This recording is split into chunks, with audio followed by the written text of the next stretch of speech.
This is OwlUp, where learning happens in minutes, not hours.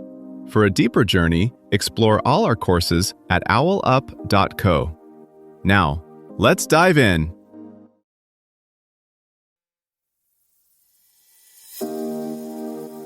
Welcome back to Chapter 2 of The Writer's Inner Odyssey.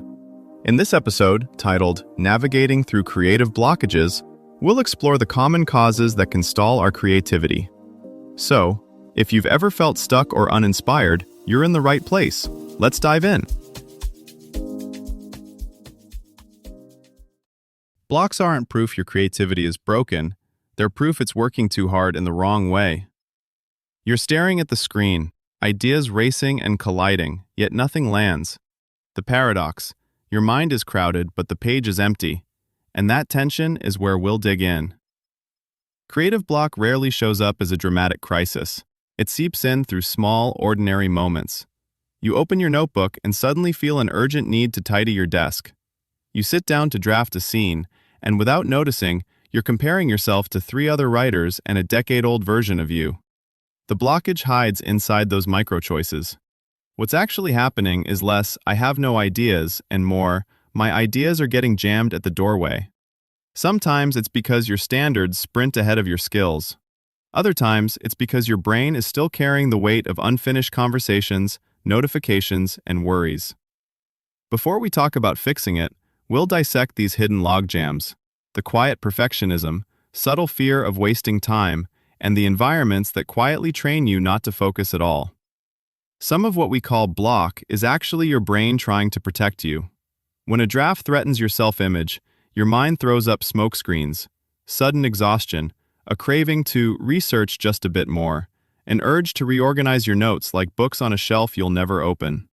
Underneath is a conflict between 2 systems, one that wants to explore and one that wants to avoid risk.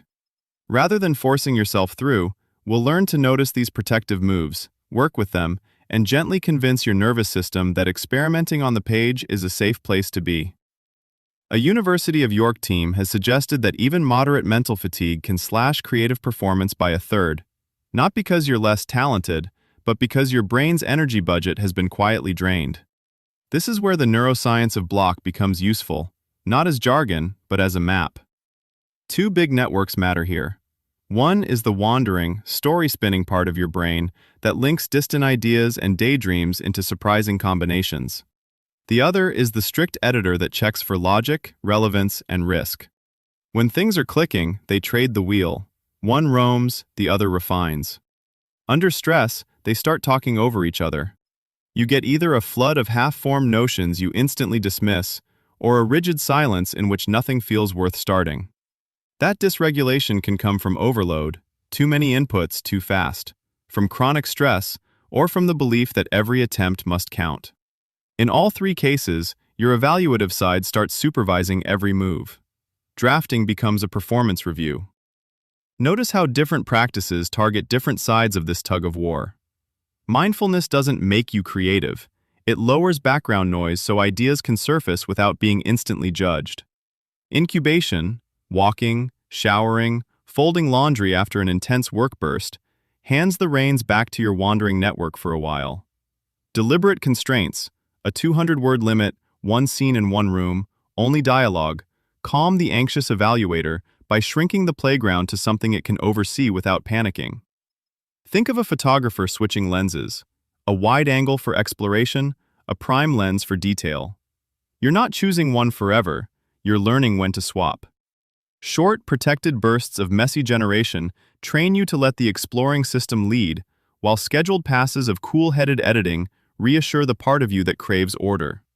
The more consciously you alternate these modes, the less blocked you feel, and the more you experience what Pixar's brain trust relies on: a rhythm where scrutiny is intense, but time-boxed, and idea-making is wild, but temporarily off the hook. A useful way to test this in real life is to watch how quickly different modes flip when the context shifts. A songwriter might be stuck on a verse at their desk, then get one sharp line while rinsing a mug in the kitchen. Nothing mystical happened. The task simply stopped looking like, "Write the verse that proves you're good," and started looking like, "Hum a line while you move." Likewise, some teams schedule bad idea sprints, where the only rule is to propose the most unworkable solutions possible. 5 minutes of gleeful sabotage often shake loose one oddly promising angle they'd never have voiced in a serious meeting. You can do a solo version. Set a timer for 7 minutes and list the worst openings for your chapter. Like an artist swapping from oil paint to charcoal, changing tools, location, medium, time limit, doesn't fix the work for you, but it does invite a different part of your mind to take the lead. Studios are already treating stuckness as a signal about systems, not just individuals. Rotating writers' rooms, project cooling off weeks, even budgets for playful experiments that never have to ship. As AI joins the circle, its real value may be in holding a mirror to your patterns, surfacing themes you return to, gaps you avoid, rhythms that energize you, so you can redesign your practice like an evolving studio, not a fixed identity. Treat this phase less like a wall and more like weather on a long hike. Sometimes you wait out the storm, sometimes you choose a different path, but you keep moving. Your challenge this week? Swap one stuck session for a playful experiment.